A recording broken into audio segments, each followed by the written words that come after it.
ঠায় ঠায় ঠায় বন্ধুরা এটা আলু কুড়ানো হয়ে যাচ্ছে। ভালো করে কুড়োচ্ছ না কি কেমনই করে? আলু আর সোনা সোনা ভালো করে কুড়ানো হচ্ছে। সোনা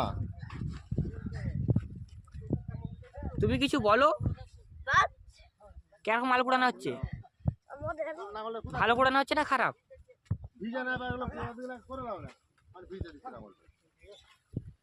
ছেড়ে দাও ওকে